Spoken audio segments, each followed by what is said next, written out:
Hi there. This is primarily an early episode in our meditation and implicit senses training here in Living Resilience. It's going to be just before the introduction to uh, simple sitting meditation.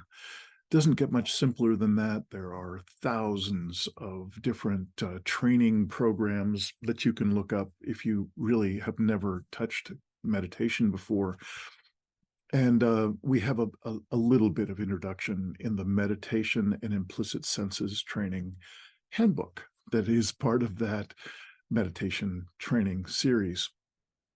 But we're also going to be including this particular piece in both our sense making and particularly our sense making regarding artificial intelligence or AI. And one of the people that surprisingly is not an AI expert per se, but is a remarkable thinker and philosopher and anthropologist, if you will,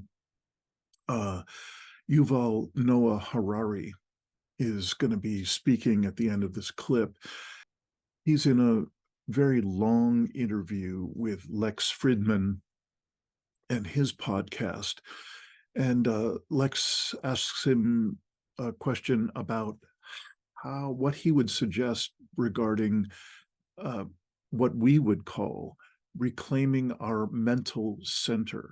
How does Yuval Noah Harari make sense of this world? You know, he's such an incredible thinker, and he is so very close to the front lines in very important conversations like the political paradigm in Israel, which is unbelievably long-standing toxic.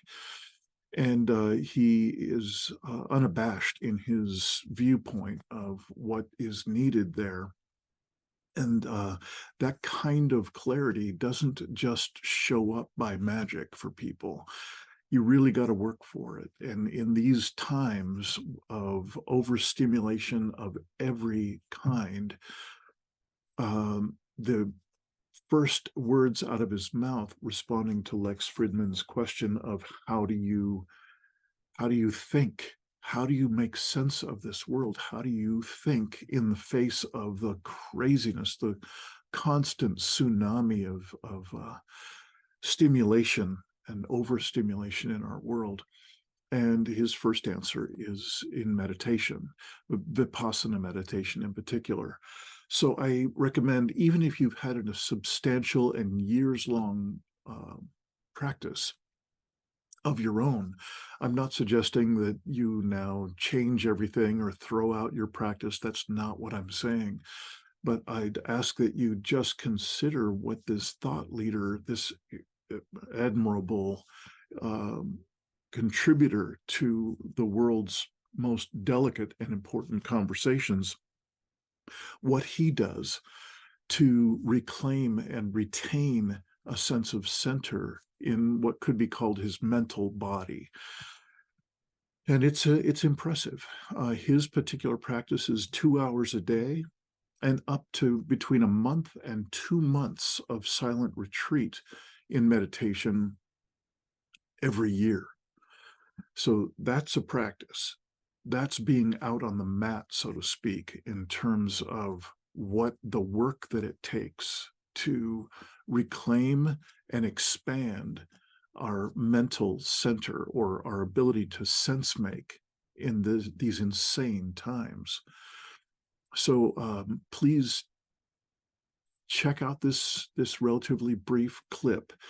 And hopefully you'll then join us at your own speed in the meditation and implicit senses training, because that particular program, that MIST training, as we call it, starts with that simple stillness and really depends on somebody having that kind of rigor available in their lives. Not necessarily 2 hours a day or 2 months a year. You'll find what's right for you, but I would invite you to engage with that meditation and implicit senses training here in Living Resilience.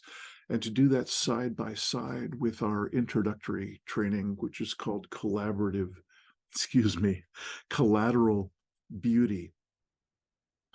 So you'll see a number of different Yuval Noah Harari clips in this Collateral Beauty introductory training.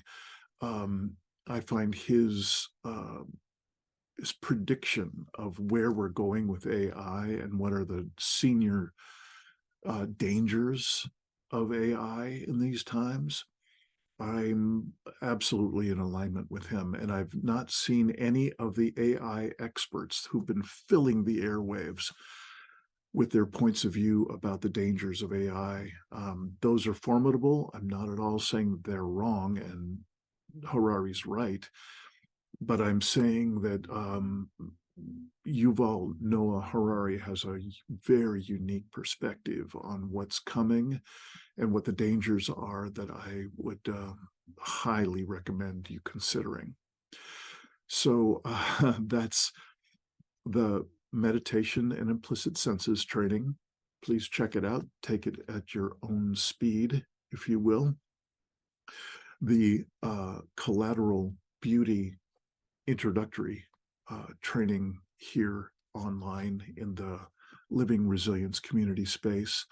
And we also, for people who want to deep dive in these various conversations about sense making, particularly with an AI focus, we do have an entire track in our sense making course about AI. So they all line up in parallel and they all support one another. So I hope you'll dive in. I know it's a lot.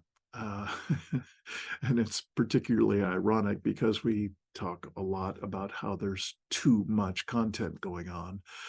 So please take it at your own speed, and please reach out to contact those of us who are in the special focus groups that can be supportive in any part of these conversations. It would be a joy to have you come and join us in those conversations and in a supportive environment. So thank you for your participation in this work, and please enjoy Yuval Noah Harari. I would be amiss if I didn't ask, for people interested in hearing you talk about meditation, if they want to start meditating, what advice would you give on how to start? You mentioned you couldn't hold your attention on your breath for longer than 10 seconds at first. So how did they start on this journey? First of all, it's a difficult journey. It's not fun. It's not recreational. It's not kind of time to relax. It can be very, very intense. The most difficult thing, at least in the meditation I practice, Vipassana, which I learned from a teacher called Esen Goenka, the most difficult thing is not the silence. It's not the sitting for long hours. It's what comes up. Everything you don't want to know about yourself. Yeah. This is what comes up. Mm-hmm. So it's very intense and difficult. If you go to a meditation retreat, don't think you're going to relax. So what's the experience of a meditation retreat when everything you don't like comes up for 30 days? It depends what comes up. If anger comes up, you're angry. Yeah. For days on end, you're just boiling with anger. Everything makes you angry. Again, something that happens right now, or you remember something from 20 years ago, and you start boiling with. It's like I never even thought about this incident, but it was somewhere stored with a huge pile of anger attached to it, and it's now coming up, and all the anger is coming up. Maybe it's boredom. 30 days of meditation, you start getting bored, and it's the most boring thing suddenly no anger, it's the most boring. Another second I scream. I mean, and boredom is one of the most difficult thing to deal with in life. I think it's closely related to death. Death is boring. Mm-hmm. In many movies, death is exciting. It's not exciting. When you die, ultimately it's boredom. Mm-hmm. Nothing happens. It's the end of exciting things. And many things in the world happen because of boredom. To some extent, people start entire wars because of boredom. People quit relationships. People quit jobs because of boredom. And if you never learn how to deal with boredom, you will never learn how to enjoy peace and quiet. Because the way to peace passes through boredom. And from what I experienced with meditation, I think maybe it was the most difficult, maybe at least in the top 3, like much more difficult, say, than anger or pain. When pain comes up, you feel heroic. Hey, I'm dealing with pain. Mm-hmm. When boredom comes up, it brings it, with depression and feelings of worthlessness, and it's nothing. I'm nothing. The way to peace is through boredom. David Foster Wallace said the key to life is to be unboreable. Which is a different perspective on what you're talking to. Is there truth to that? Yes, I mean, it's closely related. I would say, like, I look at the world today, like politics, the one thing we need more than anything else is boring politicians. We have a super abundance of very exciting politicians who are doing and saying very exciting things, and we need boring politicians.